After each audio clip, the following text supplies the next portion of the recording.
Hello. Hi, classmates. I miss you guys.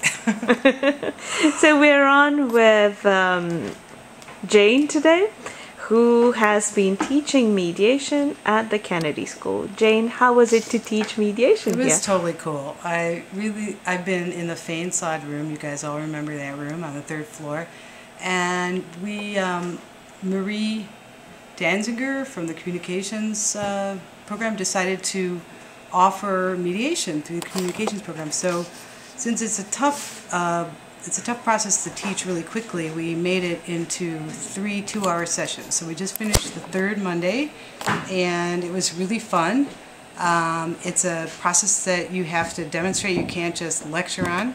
So we did some lecturing and some role-playing. And the students were fantastic. It was mid-careers and regular students.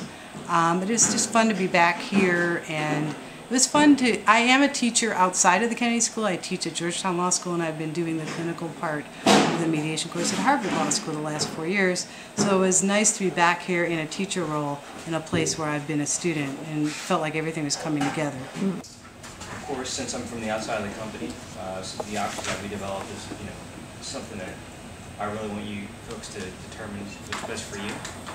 If we fail to get options and we can't get past mediation, I will let you know that whatever your supervisor decides, it becomes binding. So this is the best opportunity you have to kind of have it your way, if you can both figure out what your interests are. And a few tips about mediation? I think the main thing that came back to me as I was teaching was the power of what we call active listening, which is listening and trying to feedback or summarize what the person said instead of asking a question or saying what you think.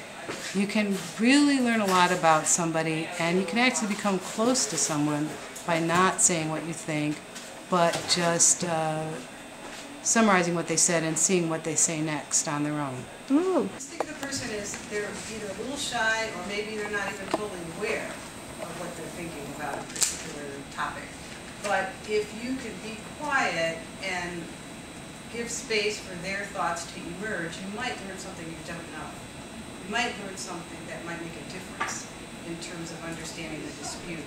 They might even learn something that makes a difference in how to resolve the dispute.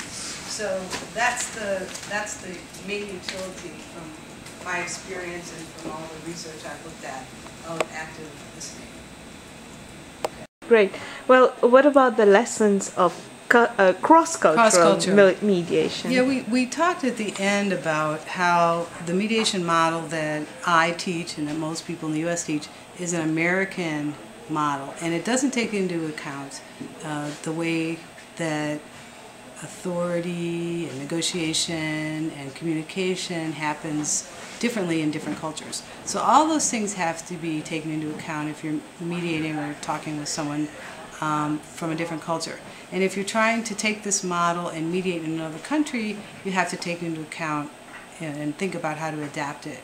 And I gave some tips that I got from the World Bank about dealing with people from other cultures. And a lot of it has to do with, even though you think you understand the other person's words or behavior, don't assume that when they say yes, they mean the same thing that you mean when you say yes. So think about the fact that your assumptions about what behavior means, what words means, are cultural and based in your culture. And if someone does something that makes you upset or confused, instead of being upset about it, you might want to think about, from their point of view, why did it make sense for them to say or do that thing? It might be the way they were trained in their culture. No. So, thank you very much, Jane. Any last words for our friends? I miss everybody, and I hope you guys are all having a great time changing the world. I'm following you all from afar. Oh. Well, this was Mediation 101 by Jane and Manisha here for the Emily webisodes. Thank you very much. Great journalist.